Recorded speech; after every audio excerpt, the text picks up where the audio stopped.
본문 말씀 요한복음 21장 17절로 23절 우리말 성경으로 제가 봉독하겠습니다. 예수께서 베드로에게 세 번째로 말씀하셨습니다. 요한의 아들 시몬아, 내가 나를 사랑하느냐? 예수께서 세 번째 내가 나를 사랑하느냐고 물으시자 베드로가 근심하며 말했습니다. 주여, 주께서는 모든 것을 아십니다. 제가 주를 사랑하는 것을 주께서 아십니다. 예수께서 베드로에게 말씀하셨습니다. 내 양떼를 먹여라. 내가 진실로 네게 말한다. 내가 젊어서는 스스로 옷 입고 원하는 곳으로 다녔지만 늙어서는 남들이 내 팔을 벌리고 너를 묶고 내가 원하지 않은 곳으로 너를 끌고 갈 것이다. 예수께서 이렇게 말씀하신 것은 베드로가 어떤 죽음으로 하나님께 영광 돌릴 것인지를 알리기 위함이었습니다. 그러고 나서 예수께서 베드로에게 말씀하셨습니다. 나를 따라라. 베드로가 돌아보니 예수께서 사랑하시던 제자가 따라오고 있었습니다. 이 제자는 만찬에서 예수께 기대어 주여, 주를 배반할 사람이 누구입니까? 라고 물었던 사람이었습니다. 베드로가 그 제자를 보며 예수께 물었습니다. 주여, 이 사람은 어떻게 되겠습니까? 예수께서 베드로에게 대답하셨습니다. 내가 돌아올 때까지 그가 살아있기를 내가 원한다 한들 그것이 너와 무슨 상관이 있겠느냐? 너는 나를 따라라. 이 말씀 때문에 이 제자가 죽지 않을 것이라는 소문이 형제들 사이에 퍼졌습니다. 그러나 예수께서는 그가 죽지 않을 것이라고 하신 것이 아니라 단지 내가 돌아올 때까지 그가 살아있기를 내가 원한다 한들 그것이 너와 무슨 상관이 있겠느냐고 말씀하신 것뿐이었습니다. 아멘. 여러분 모두 잘 아시는 말씀입니다. 제가 지난 주일 집회 때 배신했던 베드로를 예수님이 찾아오셔서 용서하시고 그 소명을 회복하게 하신 예수님의 그 언행이 오늘 우리에게 무슨 의미가 있는지를 살펴보는 시간이 되기 원합니다. 오늘 본문을 통해서 성령님께서 저와 여러분에게 무엇을 말씀하시는지를 잘 듣고 따를 수 있기를 원합니다. 먼저 베드로는요, 자기 생각으로도 절대 용서받을 수 없다고 생각할 만큼 무거운 죄를 지었습니다. 이것은 예수님께서 오래전에 제자들에게 미리 엄중히 경고하셨던 일입니다. 누가복음 12장 8절로 9절 내가 너에게 말한다. 누구든지 사람들 앞에서 나를 시인하면 인자도 나도 하나님의 천사들 앞에서 그를 시인할 것이다. 그러나 사람들 앞에서 나를 부인하는 사람은 나도 하나님의 천사들 앞에서 그를 부인할 것이다. 베드로가 그때 들은 말씀을 잊었을까요? 그런데 혹 그 말씀을 기억하고 있었다 하더라도 사단이 밀가부를 타려고 요구하고 생명의 위협을 받는 상황에서 나는 저를 모른다고 하지 않을 사람들이 몇이나 있을지요. 여러분은 어떠실 것 같아요? 그 자리에서 숨겨져 결단을 하고 예수님을 시인할까요? 아니면 한급한 중에 나도 모르게 부인할까요? 그렇지만 또 우리 생각에 아니 베드로는 나와 다르잖아. 예수님을 친히 뵙고 3년이나 따르고 사랑받고 훈련받은 제자였고 사도 아니야? 뭐 이렇게 우리는 엄중하게 생각할 수 있죠. 그죠? 자기에 대해서는 엄청 관대하고 빠져나갈 길을 찾으면서 네. 마태복음 26장에 보면 이제 이 사건에 관련된 기사가 있습니다. 베드로가 바깥들에 앉았더니 한 여종이 나와 이르되 너도 갈릴리 사람 예수와 함께 있었다 하거늘 베드로가 모든 사람 앞에서 부인하여 가로되 여기 모든 사람이라고 아주 적실했네요. 베드로가 모든 사람 앞에서 부인하여 이르되 나는 네가 무슨 말 하는지 알지 못하겠노라 하며 앞문까지 나아가니 다른 여종의 글을 보고 거기 있는 사람들에게 말하되 이 사람은 나사렛 예수와 함께 있었도다 하매 베드로가 맹세하고 또 부인하여 이르되 나는 그 사람을 알지 못하노라 하더라. 조금 후에 곁에 섰던 사람들이 나와 베드로에게 이르되 너도 진실로 그 도당이다. 내 말소리가 너를 표명한다 하거늘 네 사투리가 그걸 증명한다 하거늘 그가 저주하며 맹세하여 이르되 나는 그 사람을 알지 못하노라 하니 곧 닭이 울더라. 이에 베드로가 예수의 말씀에 닭 울기 전에 내가 3번 나를 부인하니라 하심이 생각이 나서 밖에 나가서 심히 통곡하니라. 이미 늦었어요. 그죠? 3번씩이나 모른다고 부인했어요. 그리고 저주하며 맹세했다고 그러잖아요. 누가 누구를 저주했을까요? 베드로가 만약 내 맹세가 거짓말이면 저주가 내게 와도 좋다고 스스로에게 저주하고 맹세한 거잖아. 그죠?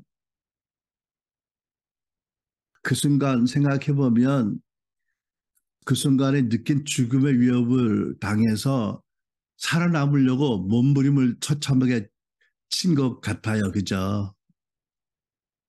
아니 예수님께서 사람들 앞에 너희들이 나를 부인하면 나도 부인할 것이라고 말씀하셨음에도 불구하고 사도 중에 우두머리라고 일컫는 베드로가 나는 전혀 모른다고 3번이나 스스로를 저주하고 맹세해야 합니다. 또 뿐만 아니라 우리가 성경을 좀 더 거슬러 읽어보면 얼마 전에 제자들의 부인과 배신을 예언하신 예수님의 말씀을 듣고 그 자리에서 모든 제자들 앞에서 정면으로 예수님의 말씀을 반박했잖아. 이제 베드로가. 누가복음 22장 또 그들 사이에 그중 누가 크냐 하는 다툼이 난지라 25절 예수께서 이르시되 31절 시몬아 시몬아 보라 사단이 너희를 밀가부로 타려고 요구하였으나 32절 그러나 내가 너를 위하여 내 믿음이 떨어지지 않기를 기도하였노니 너는 돌이킨 후에 내 형제를 굳게 하라. 33절 그가 말하되 주여 내가 주와 함께 오게도 죽는데도 가기를 각오한나이다. 이르시되 베드로야 내가 내게 말하노니 오늘 닭 울기 전에 내가 3번 나를 모른다고 부인하리라 하시니라. 그러니까 베드로가요 무슨 정신이었는지 모르겠어요. 예수님의 말씀을 바로 그 앞에서 까버려. 아니래 나는 절대 부인하지 않겠대. 주와 함께 죽겠고 주와 함께 오게도 가겠대. 그리고 3번 부인한 거잖아. 그죠? 아, 이 양반 대단해요. 대단하세요. 그죠? 아, 그래서 우리에게 친감을 주는지도 모르겠어. 그치? 우리 본문 요한복음 21장 앞을 보면 베드로와 그 다른 사도들이 이미 그 전에 최소 2번 부활하신 주님을 만나 배웠어요. 그런데도 내가 계속 제자로 예수님을 계속 따를 수 있을까에 대해서 매우 회의하고 있었던 것 같아요. 회의, 자신이 없었던 것 같아요. 낭망하고 있었던 것 같아요. 3절로 4절 보니까 시몬 베드로가 그들에게 나는 고기를 잡으러 가겠소 하고 말하니 그들이 우리도 함께 가겠소 하고 말하였다. 그들이 나가서 배를 탔다. 뭘 말씀하는 거예요? 아, 그 시간이 너무 힘든 거예요. 아무것도 안 하고 기다리기를. 뭐를? 혹시 예수님이 나타나실까 기다리는데 너무 힘들고 그냥, 그냥 생각하고 싶지 않았던 것 같아. 그죠? 그러니까 에이 모르겠다.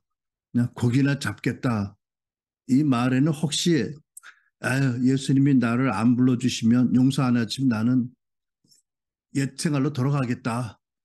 어부로 돌아가겠다. 뭐 이런 심중에 각오도 있었던 거 아닌가 싶어요. 그죠? 내가 하던 거 하겠다. 더 이상은 제자로 내가 예수님 따를 체면도 없고 면목도 없고 뭐 명분도 없고 스스로 생각해도 말이 안 된다고 생각했던 것 같지요. 그러나 그날 밤에는 고기를 한 마리도 잡지 못하였다. 왜 하필 그날에는 밤새 고기를 한 마리도 못 잡아요? 갈리에서 평생 뼈가 굵은 어부들인데. 이미 동틀 무렵이 되었을 때에 예수께서는 바닷가에 서 계셨다. 그러나 제자들은 그가 예수신 줄 알지 못하였다. 누가 서 있긴 서 있는 것 같아. 멀리서 보니까. 근데 반가운 사람이 아니야. 모르는 사람이야. 모르고 싶은 사람이야. 어떻게 보면. 그죠? 21장 5절부터 보면 예수께서 제자들에게 얘들아 물고기를 좀 잡았느냐 하고 물으시자 그들은 한 마리도 잡지 못했어 라고 대답했습니다. 예수께서 제자들에게 말씀하셨습니다.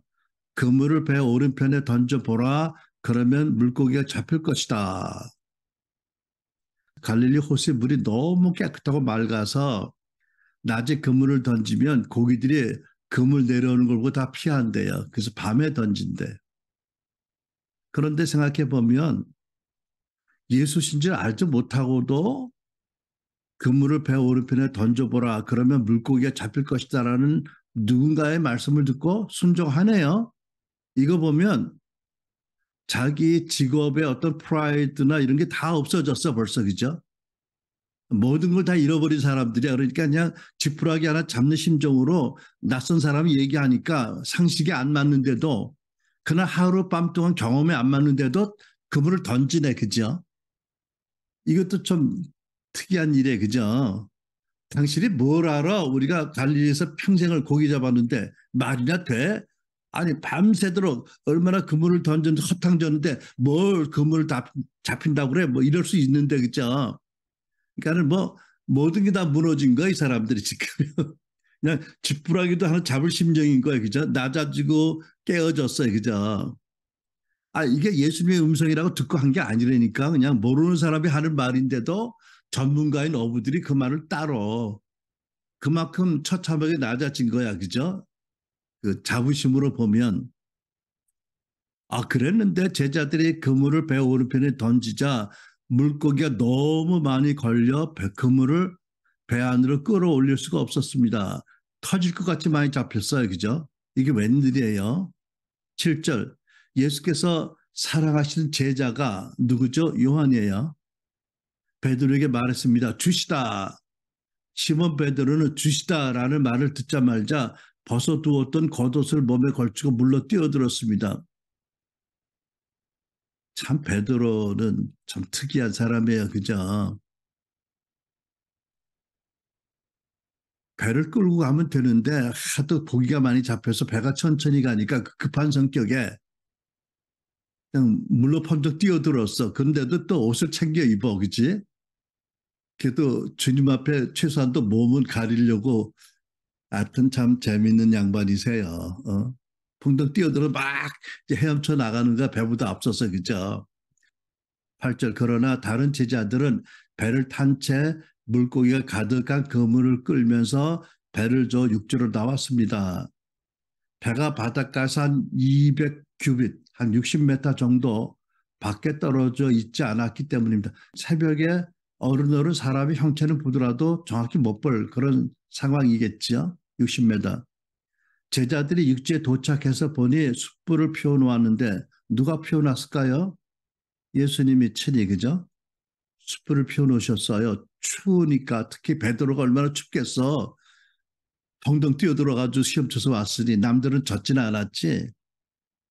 근데 뭐 그걸 챙기셔. 그 상황에 숯불을 피워놨는데 숯불 위에는 생선이 저 놓였었고 그러니까 예수님이 제자들이 잡아온 생선을 잡수시기 전에 먼저 생선을 어떻게 갖고 계셨네요. 그죠? 그 새벽에 재밌어요. 빵도 있었습니다. 준비해 오셨네요. 그죠? 예수님이. 어, 시몬 베드로가 배에 올라 그물을 육지로 끌어내렸습니다. 그물 안에는 큰 물고기가 153마리나 들어 있었습니다. 물고기가 이렇게 많았는데도 그물은 찢어지지 않았습니다. 예수께서 제자들에게 말씀하셨습니다. 와서 아침을 먹어라. 그러니까 브렉퍼스트 미팅을 하셨네요. 제자들과 같이요. 그죠? 그 새벽에 호숫가에 추운 새벽에 다들 그분이 주이신 줄 알고 있었기 때문에 제자들 중 감히 그분께 누구십니까? 라고 묻는 사람이 없었습니다. 이거 보면요, 다 기가 죽어가지고 엄청 기가 죽었어요. 눈치만 보고 설설설 기어 그 앞에서. 그죠? 아, 그럴 수밖에 없는 게 지들이 한 짓을 지들이 알지. 예수님도 알고. 그죠? 설설설 기어 눈치만 보고 주눅 들어서. 예수께서 오셔서 빵을 가져다가 제자들에게 나눠주셨고 이와 같이 생선도 주셨습니다. 예수께서 죽은 사람들 가운데서 살아나신 뒤 제자들에게 나타나신 것이 이것이 세 번째였습니다. 멀리서 큰 목소리로 이야기하는 분이 예수님인 줄 몰랐는데도 그냥 어떻게 그물을 던졌더니 밤새 한 마리도 못 잡았는데 큰 물고기가 153마리가 잡혀서 그물이 터질 만큼 잡혔다. 그러자 보니까는 그들 중에서 제일 먼저 누가 요한이 어떤 사람이 평소 예수님의 사랑을 제일 많이 받았다고 공인자천하는 요한이 먼저 예수님을 알아봤어요. 그죠? 주님이시다라고요. 그러니까 역시 사랑 많이 받아본 자가 알아봐. 그죠? 먼저. 그리고 이 중에 요한만 예수님 배신 안 했거든 사실. 십자가를 지켰잖아. 나머지 다 배신해가지고 죄책감에 수치감에 뭐 이게 이분들이 뭐 이성을 잃어버릴 정도야. 그죠? 그 상황이. 그죠? 그래도 맨정신 가진 사람은 요한이야. 어? 주님이시다 그랬더니 성질 급한 베드로는 이제 펑덩 물속에 뛰어들었고 요한은 천천히 다른 제자와 함께 배를 지어서 그물을 끌고 왔던 거잖아요. 그러니까 제 생각에는 요한을 빼는 다른 제자들은 부활하신 주님을 두 번 만났어요. 그죠? 두 번 뵈었는데 부활하신 주님을 뵙는 게 반갑기보다는 아직 뭔가 남아있잖아. 그지? 두 번 만났는데 그들의 배신에 대해서 한마디도 안 하셨으니까 이게 무서운 거지 사실. 이미 이놈들아 너희들 그럴 수 있어. 이 한마디 들었더라도 덜 무서웠을 텐데. 그죠? 아무 말씀 없으시니까 이게 얼마나 오금이 저린 일이야. 그죠? 그러니까 예수님을 뵙는 게 반가운 게 아니라 두려운 것 같아. 그죠? 이런 이런 예화가 생각이 납니다. 로마의 한 장군이 전도자를 만나서 복음 전도를 받았어요. 그 전도자가 누구든지 예수 믿으면 죽지 않고 또 그날에 모든 죽은 사람이 다 살아난다. 그랬더니 이 장군이 그래요? 나 그러면 안 믿겠습니다. 왜요? 아니 내가 죽인 사람이 얼마나 많은데 그들이 다 살아난다고? 난 그거 안 믿겠습니다. 라고 복음을 거절했대. 두렵잖아. 전쟁에서 자기가 죽은 사람 얼마나 많은데 그들이 살아난다고? 안 믿겠다는 거지요. 글쎄요. 베드로나 제자들도 그랬을까요? 죄책감에, 두려움에, 수치감에 그랬을 것 같아요. 여러분은 혹시 만약 부활하신 예수님이 여러분 앞에 딱 나타나셨다. 평상시에는 당신의 모습을 가리고 우리와 함께 계시는데 오늘 예수님이 결정하시고 딱 나타내셨다. 당신의 영광스러운 모습을. 그러면 어떨 것 같아? 할렐루야 하고 쫓아가서 막 기뻐할 것 같아. 어떨 것 같아요? 아까 집사님 말씀드리니까 기름 부으심 받았는데 쓰러져 가지고 손바닥에서 전리가 올라오고 계속 울었다. 아직 예수님이 안 나타나셨어. 그죠? 살짝만 기름을 부으셨는데도 그 정도야. 그죠? 근데 네. 그냥 인정사정 볼 것 없이 그냥 당신을 확 드러내셨다. 우리에게. 네. 어떨 것 같아? 할렐루야 찬양하고 뛰고 춤출 것 같아? 어떨 것 같아? 어떤 사람은 이랬대. 문득 주님이 나타나시 그 앞에 엎드려서 이것만 생각했대. 지금 나 생각으로 죄 짓지 말아야 돼. 지금 죄 짓지 말아야 돼. 죄 지면 안 돼. 안 돼. 이러다가 예수님 가버리셨대. 하여튼 반응이 각양각색의 반응이 있을 것 같아. 그죠? 여러분들 어떨 것 같아? 제가 요즘 그 유튜브에서 어떤 영상을 보니까 어떤 선교사님이 중동 사역한 선교사님 오셔서 간증하시는데 요즘 시리아와 이집트의 난민들이 모여서 많은 그런 전쟁에 고통당하는 사람들이 있는데 그들 중 많은 사람들이 꿈과 환상에서 예수님을 만나고 많은 사람들이 예수께 돌아오고 있다. 그런 간증을 들었어요. 와, 근데 베드로와 제자들이 이미 최소한 두 번 예수님을 만나 뵈었는데도 아직도 자기들이 안에는 그 죄책감, 수치감, 실패의식 이게 다뤄지지 않았기 때문에 반갑지는 않은 거예요. 피할 수도 없고 그죠. 그분 앞에 어떻게 피해. 반갑지 않은 거예요. 그죠. 아담과 하와가 숨은 것 같이 숨고 싶은 거예요. 그죠. 근데 그 앞에서 누가 숨어. 어떻게 숨어. 어, 혹시 그들이 이미 들은 말씀 누가복음 12장 10절 말씀 잊어버린 것 같아. 누구든지 인자를 욕하는 사람은 용서를 받겠다. 그래서 말씀하셨거든요. 그러니까 두 말씀을 다 잊어버렸든지 특히 이 시점에서 누구든지 인자를 욕하는 사람은 용서를 받겠다. 그러나 누구든지 성령을 모독하는 사람은 용서받지 못한다는 말씀을 잊어버린 게 아닌가 싶어요. 그러니까 자기는 내 이 죄를 어떻게 용서를 받겠느냐라는 그 두려움, 깊은 죄책감, 절망감에 사로잡혀 있었던 것 같아. 근데 여러분, 우리가 생각하기에는 정신이 똑바로 따면 이미 두 번 나타나셨잖아. 물론 그 사건을 안 다루셨지만 그 무슨 뜻이에요? 용서하셨다. 여전히 사랑하신다는 메시지가 분명하지 않아? 근데 이 메시지가 안 닿은 거야. 그들의 마음에. 그죠? 여러분 동의하세요? 아니 예수님이 오셨을 때 야전 침대 몽둥이 들고 나타나셨어? 엎드려 이놈들. 너희들이 어떻게 내가 가장 괴로울 때 나를 버리고 도망갈 수 있어? 엉덩이 들어. 맞아봐. 뭐 이러셨냐고요? 아니잖아요. 평강이 있을지어다. 평강이 있을지어다. 어? 성령을 내쉬며 성령을 받아라. 너희가 누구의 죄를 용서하면 용서받을 것이고 누구의 죄를 용서하지 않으면 그대로 있을 거다. 말씀하셨으면 아니 솔직히 똑바로 생각하는 사람이라면 예수님이 나를 용서하셨구나. 그러니까 평강을 축복하셨구나. 그리고 우리에게 성령을 주셨구나. 부원을 주셨구나. 그리고 용서하라고 하시는구나. 당연히 생각해야 되는 거 아니에요, 여러분? 내 죄책감, 수치감, 실패의식이 정상적인 생각을 못하게 만든 거예요. 그죠?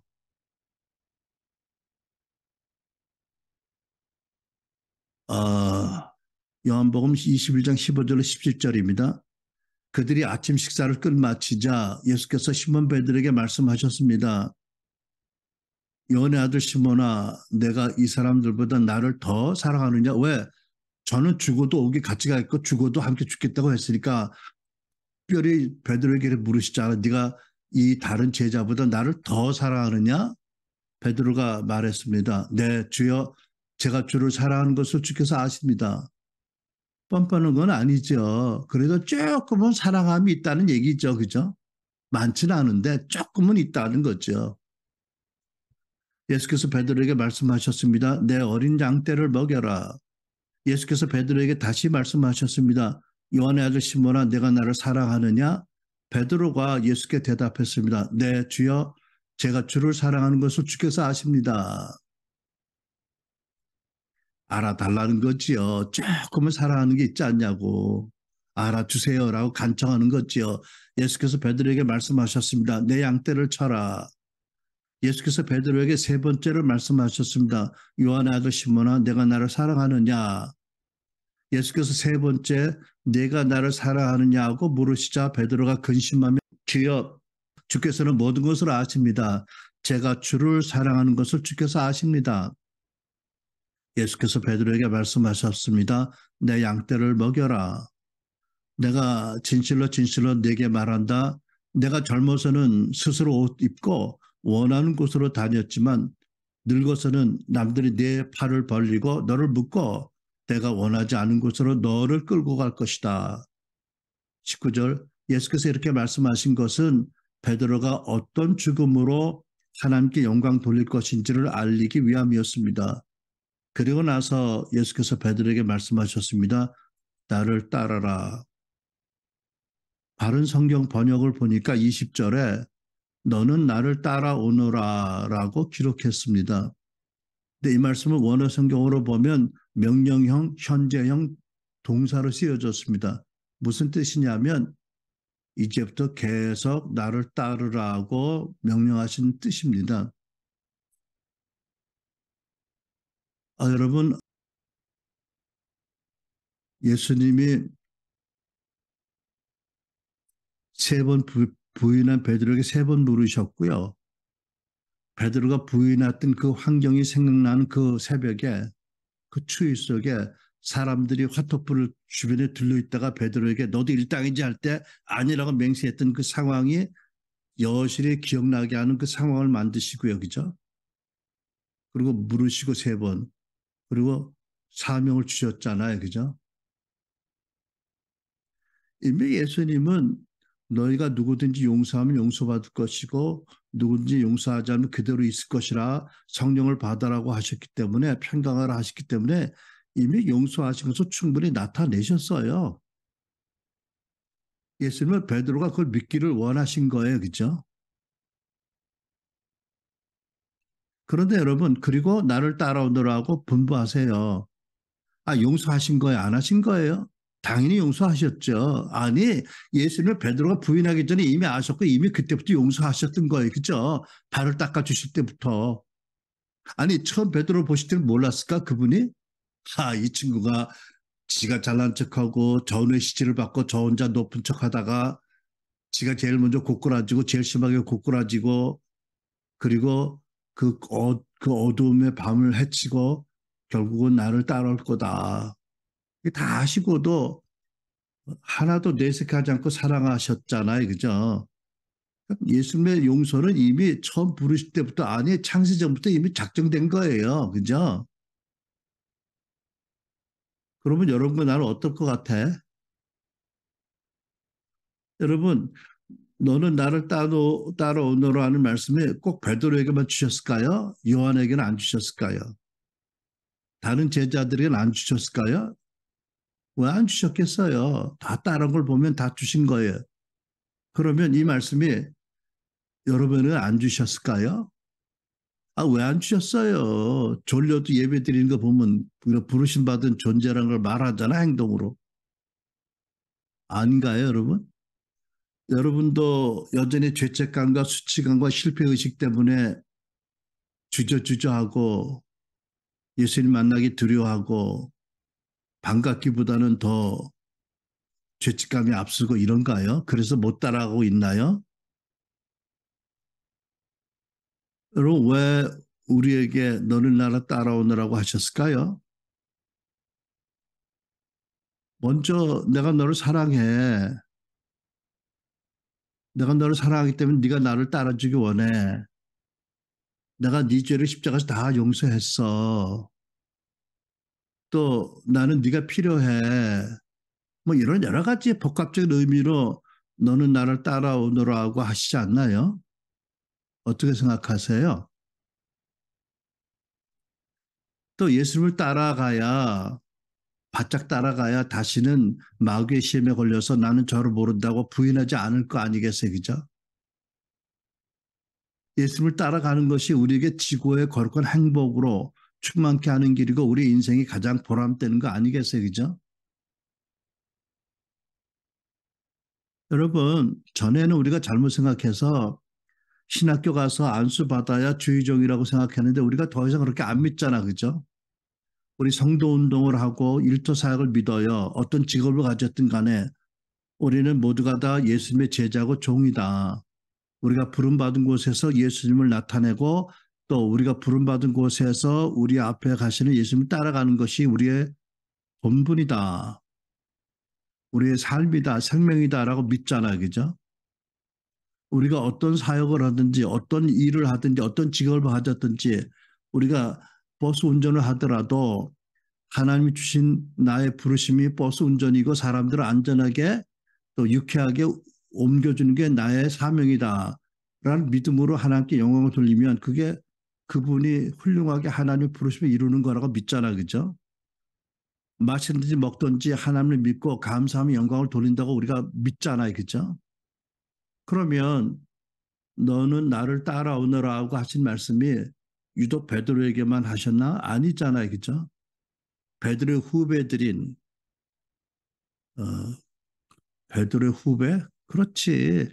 나서기도 잘하고 잘난 척 잘하고 넘어지기도 잘하고 죄도 잘 짓고 죄책감에 시달려서 덜덜덜 떨기도 하고 주님 어서 오세요라고 인사도 감히 못하는 그런 때도 있지만 그죠? 회개도 잘하고 여전히 하나님의 사랑을 믿고 용서를 믿고 가는 게 후배지 뭐. 아, 후배라고 불러주는 게 영광이지 안 그래요, 여러분? 그러면 여러분 우리가 예수님을 따라가라면 예수님이 원하시는 것만큼 따라가라면 우리가 어떤 믿음의 인식이 필요할까요? 본문에서 보면 첫째로 저는 나나 여러분 모두가 다 베드로처럼 우리 생각에 도저히 용서받지 못할 죄를 지었지만 용서받은 죄인 이거 항상 명심해야 되지 않겠어요? 그죠? 베드로가 어떤 죄를 졌어요? 아, 참 이게 위로가 되는지 몰라도 나는 그래도 베드로 같은 죄를 안 질 것 같아. 왜? 예수님이 육신을 입고 이 땅에 오신 것은 그때 3년이고, 그죠? 다시는 그 동생을 되풀이 안 하실 거니까 베드로처럼 끝까지 쫓아가서 그 아파하시는 그 고통당하는 베드로 면전에서 예수님 면전에서 3번이나 난 저를 모른다고 이렇게 그 가슴에 칼을 못 박는 짓은 안 할 거잖아. 그죠? 우리 그런 기회는 없어. 그죠? 가론 유다 같이 뒤에서 까는 뒤통수 까는 죄질 기회는 없어. 그죠? 왜 예수님이 다시 십자가에 달리실 일이 없으니까 영원토록 그는 이미 부활하시고 우리 왕 되시고 우리 구주시니까 그죠? 아 그래도 그렇지 우리도 뭐 그게 위로가 돼? 우리는 어떤 죄를 졌는데 그럼 어떤 죄를 졌어요? 여러분 이런 말씀 알죠? 야고보서 2장 말씀. 만일 여러분이 겉모습으로 사람을 판단한다면 죄를 짓는 것이며 율법이 여러분을 범죄자로 판정할 것입니다. 누구든지 율법 전체를 지키다가 어느 하나를 범하면 율법 전체를 범하는 셈이 되기 때문입니다. 뭐라고요? 율법의 하나를 범해도 전체를 범한 것 똑같다는 거죠. 아비를 죽인 거나 어미를 죽인 건 똑같은 죄라고 하시잖아요. 그죠? 그러니까 베드로 형님보다 우리가 덜 죄를 절 졌어? 베드로 형님도 율법 전체를 지은 범한 죄인이고 우리도 율법 전체를 범한 죄인이라니까 좀 낫기 바래요. 13절 긍휼을 베풀지 않는 사람에게는 긍휼 없는 심판이 있을 것입니다. 긍휼은 심판을 이깁니다. 우리가 남에게 긍휼을 안 베풀면 긍휼 없는 심판을 당할 것이다라고 무섭게 경고하시잖아요. 그죠? 근데 뭐 베드로보다 훨씬 훌륭한 사람이라고 생각하세요, 여러분? 이 말씀 앞에서? 그러니까 베드로나 여러분이나 내가 저의 십자가가 아니면 하나님의 큰 사랑 아니면 용서받지 못한 죄인이었던 거를 아세요? 믿으세요? 그 동물의 왕국이라고 불리는 아프리카 세렝게티 초원이 있잖아요. 이 초원을 시속 80km로 떼져 달리는 누라는 그 무시무시한 그 덩치가 꽤 커요. 적은 것들이 아니에요. 뿔 달리고 암컷도 뿔 달리고 수컷도 뿔 달렸어. 근데 이것들이 이것들 있지 뭐. 어, 이것들이 때를 지어서 달릴 때 시속 80km로 달린데 어마어마한 속도에 그죠? 그래가지고 매년 1600km나 달린데 엄청난 거리를 80km로 막 달리는 거예요. 그러다 보면 때로는 어떤 일이냐면 앞에 절벽에 벼랑이 있는데도 모르고 계속 달리다가 계속 떨어진대. 이 비극이죠. 그죠? 떼죽음을 당한다는 거예요. 여러분, 저와 여러분도 그 누 때의 일원 아니었나요? 눈이 어두워서 세상 풍조에 휩싸여서 그죠? 마귀가 끌어가는 대로 그 앞에 절벽이 있는지 모르고 막 달렸잖아요. 그죠? 그러다가 어떤 구원의 손이 나를 탁 잡아서 그걸 끄집어낸 거잖아. 절벽 앞에서. 아니 그냥 내비두면 절벽으로 떨어 죽는다고. 근데 구원의 손길이 우리를 찾아온 거잖아요. 그죠? 여러분 보세요. 예수님께서는 모든 인류를 십자가에서 못 박혀 돌아가셨어요. 그죠? 근데 놀라운 거는 뭐냐면 그분의 성령이 어느 날 수연이를 찾아오고 이성들을 찾아오신 거야. 그분이 어느 날 문득 우리를 찾아오신 거야. 늑대 가운데서 앞만 보고 앞에만 보고 뒤를 쫓아가면 막 전적으로 달려가는데 어느 날 그분이 찾아오셔서 나를 붙잡아 주신 거지요. 다행히도 내가 몸부림치고 거절 안 해서 그분이 손이 나를 움직인 거야. 그죠? 나를 옮기신 거야. 아, 그렇잖아. 우리가 어떻게 예수의 복음을 믿는 구원의 믿음을 갖게 돼서 은혜로 주셨잖아요. 그죠? 어제 어떤 분을 만나는데 중학교 2학년 때 미션 스쿨 다니는데 어느 날 예배 중에 찬송 부르다 자기도 모르게 눈물이 쭉 나오면서 그날부터 믿게 됐대. 참 곱게도 믿으셨더라고 그런 분들은. 여러분 나도 오래전에 왜 한국에 들어와서 애참 선교 시작할 때 한 1년을 그 엄청나는 많은 숫자 학교에 내 학교의 교목실장을 잠깐 했잖아. 어울리지도 않는 그죠? 야 예배 드리는데 참 기가 막히더라고. 뭐 천여 명이 이렇게 들어오는데 선생님들이 다니면서 예배 돕는다고 뭐지 이거 출석부 엄청 크잖아. 키꺼 먹고 큰 거. 이걸로 졸음들 머리를 딱 때리고 다녀 여기저기서. 뭐 예배 방해하는 거지 뭐. 아니 사랑의 하나님의 복음을 전하는데 좀 존다고 제자들을 그 무거운 출석부로 머리를 딱딱 때리고 다. 아이 그 베드로들, 어? 그 베드로들 그죠? 아 그런데 어떻게 거기서 찬양 부르다가 불신자 가정에 태어난 사람이 눈물을 주르르 흘리면서 예수를 믿게 되니 놀랍게 성령님이 그 딸에게 임한 거잖아. 그죠? 여러분 세상에 속해서 세상 풍조를 따라 살면서 육신의 정욕과 마귀의 이끌림에 따라 눈먼 채 달려가는데 순간순간 죄를 짓고 남을 판단하고 미워하고 용서하지 않고 뭐 잘난 척하고 뭐 아무튼 음란과 뭐 육신의 정욕이 삽이 달려가는데 어떻게 구원받았어요? 어느 문득 성령님이 우리에게 오신 거잖아. 그죠? 구원의 손길을 내미셨잖아. 개인적으로. 다행히도 베드로가 누군지 모르고 그물을 던진 것처럼 그 손을 잡았길래 우리가 은혜로 믿음을 받고 구원받았잖아. 그죠? 어찌 감사하지 않을 수 있어? 그리고 나를 따라오도록 하셨는데. 아, 여러분, 예수님을 따르는데 두 가지 믿음으로 따르기 시작해요. 그죠? 은혜로. 예수가 나를 지옥의 저주에서 죄에서 구원하신 구세주다. 아니면 그 영광스러운 분이 나 인생의 왕으로 오셨다. 둘 중에 하나가 뭐가 먼저인지 모르겠어. 근데 한국 사람은 되게 죄책감이 많아서 이게 먼저 같아. 구세주 예수님. 그죠? 어쨌든 그분이 날 따라오너라. 그래서 우리가 구원의 길을 시작한 거 아니에요. 그죠?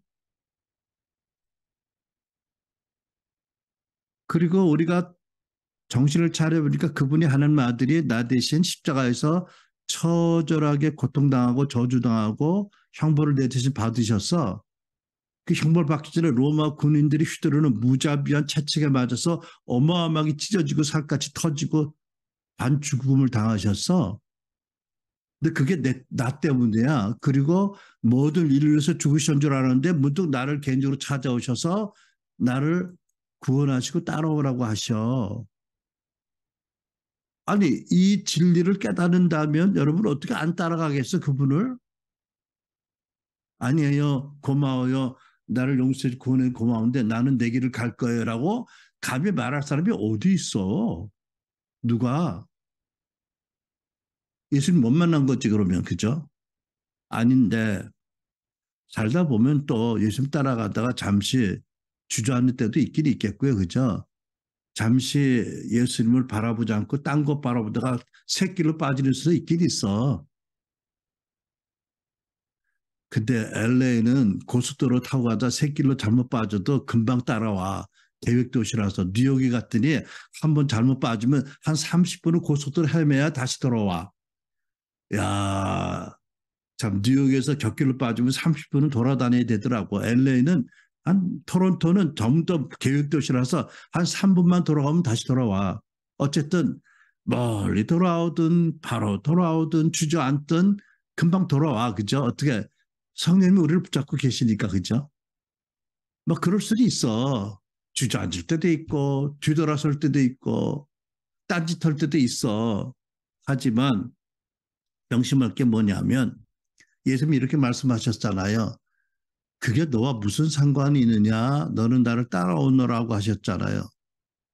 그 상황에서 베드로에게 뭘 말씀한 거예요? 그래, 네 생각에 너희들 보기에 요한이 가장 너희들 중에 12제자 중에 사랑을 제일 많이 받았지? 가로 열고 나는 똑같이 사랑하는데 점점점 가로 닫고 그죠? 내가 예수님 대변할 이유는 없는데 설명을 하자니까. 그런데 내가 다시 재림할 때까지 그를 살려준다고 치자. 그게 너하고 무슨 상관이 있겠니, 베드로야? 너는 나만 보고 나만 따라와. 비교하지 말고 이런 뜻이잖아, 그죠? 여러분, 우리가 예수님을 바로 따라가려면 예수님 말씀을 잘 명심해야 돼요. 내가 이미 너 용서했어. 내가 너 이미 존귀하게 너를 내가 사랑하고 있어. 네가 나에게 필요한 존재야. 죄책감에서 벗어버리고 남하고 비교하지 말고 추측감을 벗어버리고 너는 완전한 너의 왕 구세주 나를 보고 나만 따라와. 남하고 비교하면 나 못 따라와. 내가 너를 이미 용서한 것을 믿지 못하면 나를 못 따라와. 사단이 너를 엄청 죄책감으로 공격할 거야, 앞으로. 이런 함축적인 말씀으로 너와 무슨 상관이 있느냐? 나를 따라오느라고 하시잖아요. 여러분, 이 말씀 명심하지 않으면 주님 못 따라가. 우리가 눈만 뜨고 세상에 나가면 세상은 가지가지 기준으로 사람을 비교하고 차별하고 신분으로 나누고 가지가지로 쪼개고 공격하고 더럽히고 덤벼들어요. 정신 바짝 안 차리고 예수님 이 말씀의 뜻을 명심하고 안 따르면 헤매게 돼요. 제가 근래 이런 글을 읽었습니다. 이 세상에 두 부류의 사람이 있대.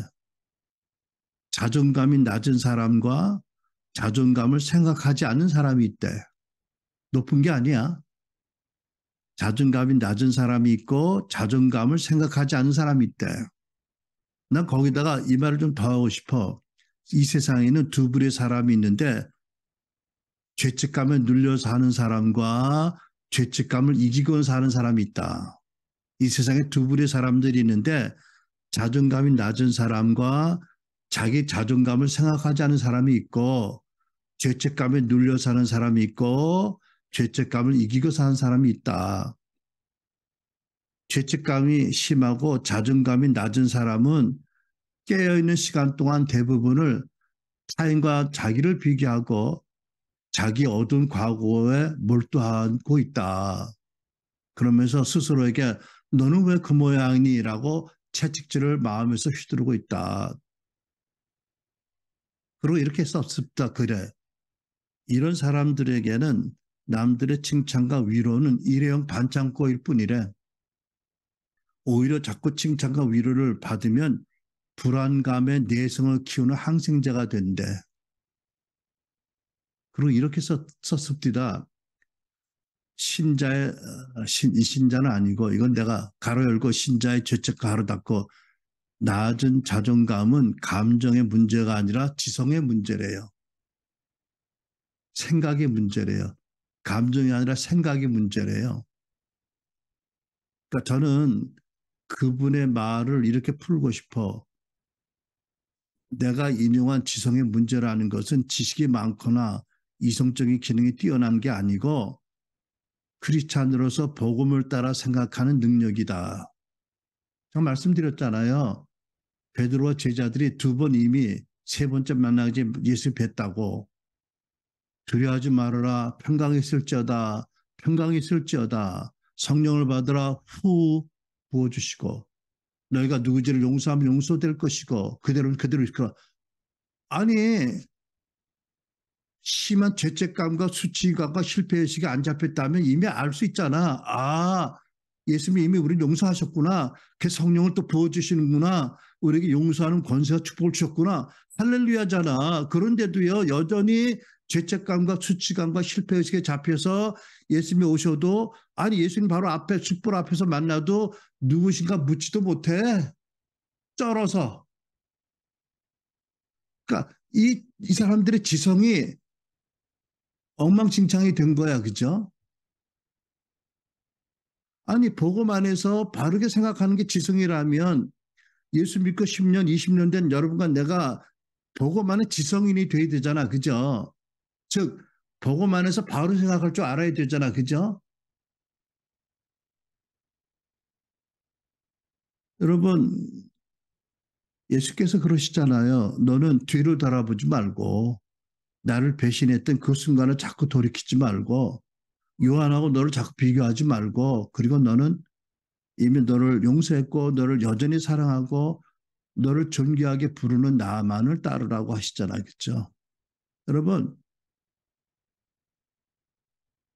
이 자존감이나 죄책감에 관해서 설명하자면 감정과 이성은 지성은 톱니바퀴처럼 맞물려 돌아갑니다. 무슨 말이냐면 우리가 이런 감정을 느끼잖아요. 나 왜 슬프지? 나 왜 화가 나지? 나 왜 불안하지? 나 왜 쓸쓸하지? 이런 감정을 느끼면 감정의 톱니바퀴처럼 물려가는 지성을 향해서 물어봐야 돼. 내 마음이 왜 이런 감정을 느끼지? 나 왜 절망스럽지? 나 왜 화가 나지? 보고만 있는 나의 지성아, 대답 좀 해봐. 내가 왜 이렇게 느끼는지. 다시 말해서 감정에 그대로 끌려가지 않고 감정을 부인하지도 않고 내가 느끼는 감정의 무엇을 가리키는 손가락이다, 사인이다, 길거리 사인이다, 지표다. 이것이 무슨 문제를 가리키는 건지 보고만 있는 나의 지성아 대답 좀 해봐. 라고 해서 그리스도 안의 빛으로 문제의 뿌리를 보아야 되는 거잖아요, 여러분. 그냥 나는 괜찮아. 그건 지 문제지. 뭐 이렇게 생각하라는 게 아닌 거예요. 그죠? 저도 여러분, 제가 예수 믿기 전에 못 깨달았지만 돌이켜보면 내가 가장 우리 집안에 서포트가 필요할 때 우리 집안이 망했었어도 그래서 내가 공부할 의욕을 잃어버리고 그 당시 내가 빠지 달기도 부끄러워했던 대학을 들어갔을지라도 돌이켜보면 그게 핑계가 아닌 거예요. 그럴수록 또 공부할 수 있잖아. 그지? 이 망한 집안을 내가 일으키겠다고 정신 똑바로처럼 공부했으면 물론 나는 지금 후회하지 않아. 내가 목사 되게 너무 감사한데 어? 어쨌든 그냥 낙심해서 희망을 잃어버리고 의욕을 잃어버리고 핑계지 뭐 공부하고 싶지 않으니까 잘 됐다 뭐 이러고 이런 거잖아. 그치? 이 생각이 엉망이었던 거예요. 그죠? 고등학교 다니는 놈이 담배나 피고 술이나 먹고 싸움이나 하러 다니고 싸움도 잘 못하는 게 깡이나 부리고 여러분이 어릴 때 힘든 일이 당해서 성폭행을 당했든지 학대를 당했든지 그러더라도 복음 안에서 예수님 안에서 내가 문제가 있는 존재가 아니야. 나는 예수님이 나를 이미 구원하시고 사랑하셔 용서하셔 내가 필요하다고 하셔 나를 따라하고 하셔 라는 믿음의 정체성 믿음의 인식으로 일어서야 되잖아. 그죠? 언제까지나 복음 안에서 바르게 생각하지 못하는 병든 지성을 가지고 살아? 여러분 이게 위로의 차원일 수도 있고 치유의 차원일 수도 있지만 치유도 뿌리 문제를 치유받으면 그 다음에는 올바른 복음 안의 지성을 가지고 일어서야 되는 거예요. 언제까지 위로받고 언제까지 사랑받는 존재라는 확증을 받고 싶어해? 그러다가 언제 예수님 따라가? 여러분 트라우마의 상처에 집착하면 모든 에너지를 내가 내 존재가 문제다라는 결론을 얻어내는 데 쓴다고 합니다. 그러니까 건강하지 못한 지금의 삶을 계속 살려고 계속 과거 핑계를 댄다는 거지요. 예수 안에서 너는 나를 따르라. 누굴 따라? 부활하신 주님. 온 열방을 치유하고 구원하시는 주님을 따라서 치유의 도구, 복음의 전도자, 사랑의 전달자가 되어야 되는데도 여전히 과거에 묶여 산다면 예수님 따르는 게 아니잖아. 여러분, 나이가 들어서도 무책임한 사람들은 되게 10대 수준의 생각에 머물러 있대요. 고린도서에 이런 말씀이 있어요. 내가 어린아이였을 때는 어린아이 같이 말하고 어린아이 같이 이해했지만 어린아이 같이 생각했지만 그러나 어른이 되어서는 어린아이 일들을 벌였습니다라고요. 우리 생각이 복음 안에서 바뀌어야 된다는 거죠. 더 이상 유치한 생각하지 말라는 거죠. 피동적이고 피해자 의식에 머물러 있지 말라는 거잖아요. 그렇다고 해서 여러분 정당한 충고나 지적이나 비판에 귀를 닫으라는 건 아닙니다. 누가 뭐래도 그죠? 누가 뭐래도 나는 그리스도 안에서 하나님의 사랑으로 용서받고 새로운 피조물이야. 나는 그리스도의 권세와 축복을 받은 사람이야. 난 그리스도를 증거하는 제자라는 놀라운 소명을 받은 사람이야. 사람들은 나를 통해서 그리스도를 보게 돼 있어. 라고 다르게 생각하고 주님을 따라가야 되는 거 아니냐는 거지요. 여러분, 누가 나에게 모욕을 줬을 때 그냥 나는 괜찮아. 그는 저의 문제가 아니라 나는 네가 생각하는 존재가 아니야. 나 하나님의 사랑받는 존귀한 존재야. 라는 진리를 갖고 일어서야 되는 거잖아요. 그죠? 그리고 자기를 그 진리로 무장을 하고 스스로를 세워야 되잖아. 그죠? 여러분, 베드로가 정신 차린 다음에 그죠? 훗날에 이렇게 썼습니다. 베드로전서 4장에 만물이 마지막에 가까웠으니 그러므로 너희는 정신을 차리고 나도 정신을 잠시 잃었지만 정신을 차리고 보니까 그러므로 너희는 정신을 차리고 근신하고 기도하라. 무엇보다 뜨겁게 서로 사랑할지니 사랑은 허다한 죄를 덮느니라. 여러분 우리도 그리스도의 사랑과 구원과 복음의 진리 안에서 정신을 차리고 바르게 기도하면서 무엇보다 뜨거운 사랑으로 넉넉히 이기는 사람들이 되어야 된다라는 말씀이잖아요. 제가 며칠 전에 매일의 양식을 보고 이런 글을 읽었습니다. 결론적으로 인용합니다. 댄이란 분의 그 간증인데 댄, 이 사람은 왜 교도소 들어가 있는지 모르는데 매일 교도관에게 매를 맞았대요. 매일. 그런데 하나님께서 아마 댄이 교도소에서 계심했든지 하나님께서 댄에게 그 교도관을 용서하고 사랑하라는 하고 말씀한다는 걸 강하게 느껴서 어느 날 댄이 또 매 맞기 전에 직전에 교도관에게 이렇게 말했대요. 교도관님, 내가 죽기 전에 매일 당신을 이렇게 만나야 된다면 우리 한번 친구가 됩시다. 그랬더니 화를 내면서 내가 너하고 친구가 돼? 천만에 절대 그럴 수 없어 라고 때리려고 하더라는 거지. 그 소리 딱 붙잡았대. 그리고 똑같이 다시 그런 얘기를 했대. 교도관님 나를 죽이기 전까지 매일 나를 이렇게 만나야 된다면 우리 한번 친구가 되어봅시다. 그랬더니 교도관이 동작을 멈추더니 얼어붙듯이 몸을 떨기 시작을 하더래요. 그러더니 대뇌 잡은 손을 안 놓고 붙잡고 있더래. 그러다가 눈물이 흘러내리더래. 그러더니 내 이름은 로석이야. 그래 나도 너 친구가 되고 싶어 라고 말했대요. 그날 이후로 다시는 때리지 않았대요. 만날 의도 맞아.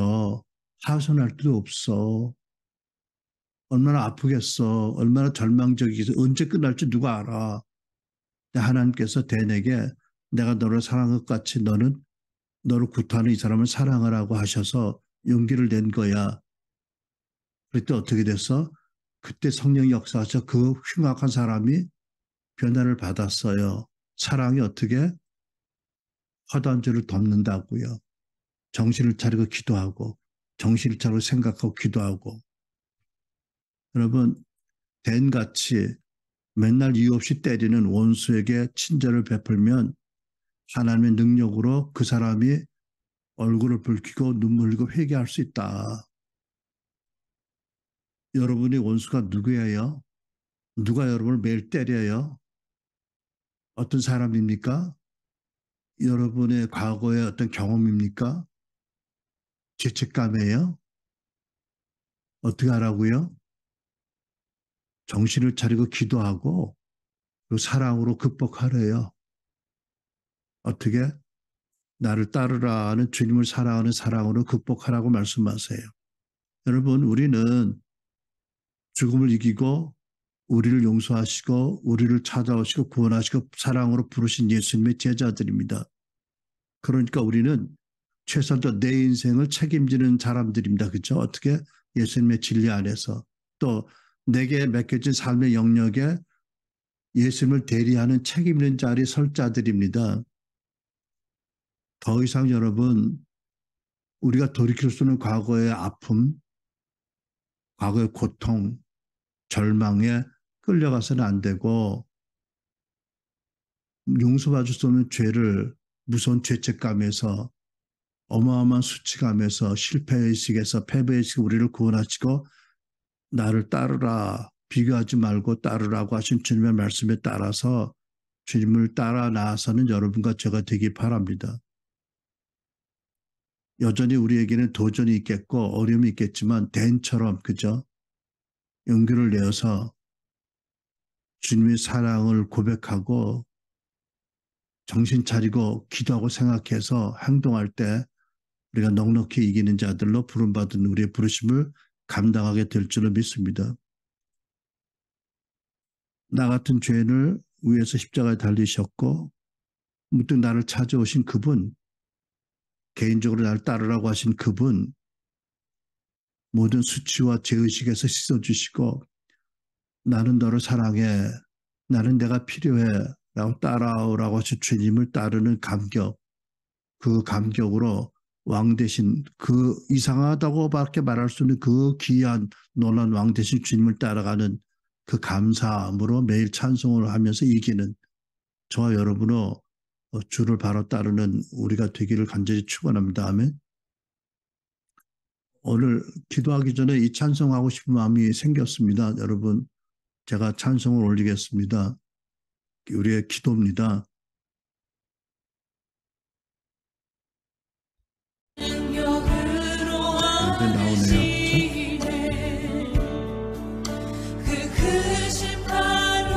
그리고 소리 들리세요? 찬양 들리세요? 네. 이 찬양을 우리 기도달린 기도로 우리 드립니다. 우리 주님이 우리를 부르실 때 우리에게 선한 능력으로 감싸주시면 우리를 따라오라고 부르신 줄 믿고요. 우리 주님 앞에 이 찬양으로 우리의 헌신을 노래하겠습니다. 네, 우리 찬양하며 기도합니다.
주만의